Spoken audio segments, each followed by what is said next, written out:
Formula ఈ race కేసులో మరో మలుపు. తెరపైకి ఎలక్టోరల్ బాండ్ల వ్యవహారం. బారాసకు 41 కోట్లు సమకూర్చిన గ్రీన్కో అనుబంధ సంస్థలు. ఈ అంశంపై ఏసీబీ దృష్టి ఒప్పందం నుంచి ఎస్ నెక్స్ట్ జెన్ వైదొలిగినా ప్రశ్నించకపోవడంపై అనుమానాలు. ఫార్ములా ఈ రేస్ కేసు వ్యవహారంలో తాజాగా గ్రీన్కో అనుబంధ సంస్థలు, ఎలక్టోరల్ బాండ్ల వ్యవహారం తెరపైకి వచ్చింది. ఫార్ములా ఈ ఒప్పందానికి ముందు ఎలక్టోరల్ బాండ్ల రూపంలో బారాసకు 41 కోట్లు ఇవ్వడంపై అవినీతి నిరోధక శాఖ దృష్టి సారించింది. 2022 అక్టోబర్ 25న రేసు నిర్వహణకు సంబంధించి త్రైపాక్షిక ఒప్పందం జరగ్గా, అంతకుముందు అదే ఏడాది ఏప్రిల్లో 31 కోట్లు, అక్టోబర్లో 10 కోట్లు గ్రీన్కో అనుబంధ సంస్థలు ఎలక్టోరల్ బాండ్లను సమకూర్చడంపై ఏసీబీ ఆరా తీస్తుంది.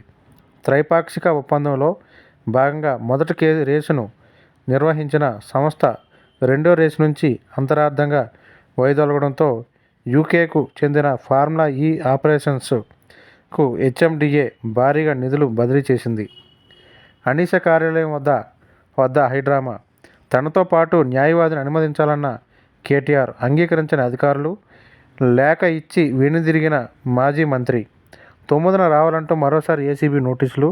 క్వాష్ పిటిషన్పై తీర్పు వెల్లడించిన కోర్టు. క్వాష్ పిటిషన్ని కేటీఆర్ వేసిన క్వాష్ పిటిషన్ని కొట్టివేసిన హైకోర్టు. అయితే దీనిపై సుప్రీంకోర్టుకు వెళ్లాలని కేటీఆర్ ఆలోచన. ఫార్ములా ఈ రేస్ కేసులో మాజీ మంత్రి కేటీఆర్ విచారణ ఈ నెల 3న అవినీతి నిరోధక శాఖ నోటీసులు జారీ చేయడంతో ఆయన సోమవారం ఉదయం ఏసీబీ కార్యాలయానికి చేరుకున్నారు. తనతో పాటు విచారణకు న్యాయవాదిని అనుమతించాలంటూ కేటీఆర్ పట్టుబట్టగా, పోలీసులు ఏసీబీ అధికారులు మాత్రం అందుకు వీలు పడదని స్పష్టం చేయడంతో ఏసీబీ కార్యాలయం వద్ద హైడ్రామా నెలకొంది. ఈ సందర్భంగా కొద్దిసేపు పోలీసులు, కేటీఆర్ల మధ్య వాగ్వాదం జరిగింది.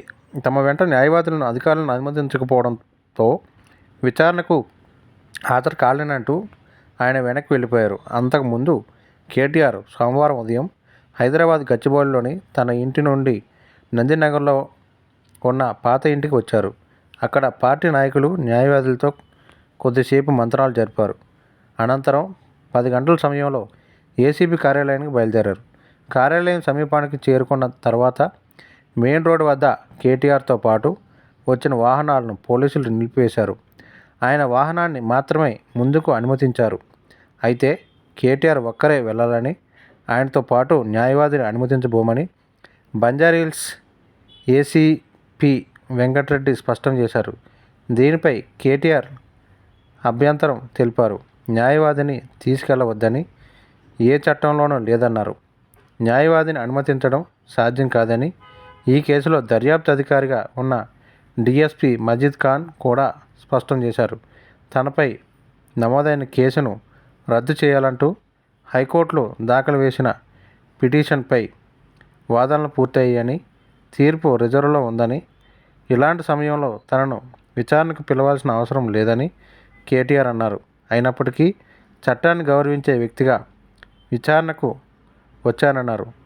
తనతో పాటు న్యాయవాదిని అనుమతించకపోవడం సబబు కాదన్నారు. ఒకవేళ ఇలాంటి నిబంధన ఏదైనా ఉంటే లిఖితపూర్వకంగా ఇవ్వాలని కోరారు.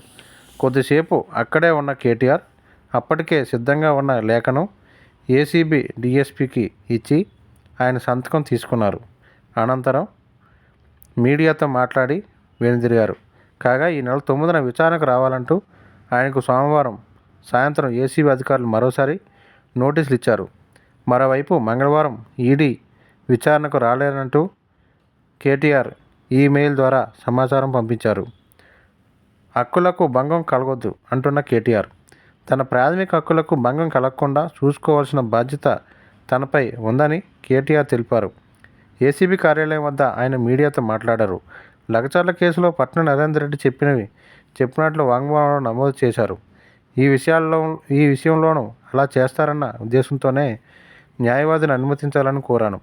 నేను ఇక్కడకు రాగానే మా ఇంట్లో సోదాలు జరిపి తప్పుడు ఆధారాలు చూపించి లేనిపోని అపోహలు సృష్టించాలని చూస్తున్నట్లు సమాచారం ఉంది. నన్ను ఏసీబీ అధికారులు అడుగుతున్న సమాచారం ప్రభుత్వం వద్దే ఉంది. నేను మంత్రి హోదాలోనే నిర్ణయం తీసుకున్నాను. అది ప్రభుత్వం తరపున తీసుకున్నదే అవుతుంది. ఇదే విషయాన్ని హైకోర్టుకు కూడా చెప్పాను. దీనిపై తీర్పు రిజర్వ్లో ఉంది. అయినప్పటికీ రాజ్యాంగంపై, చట్టంపై గౌరవంతో ఇక్కడికి వచ్చాను.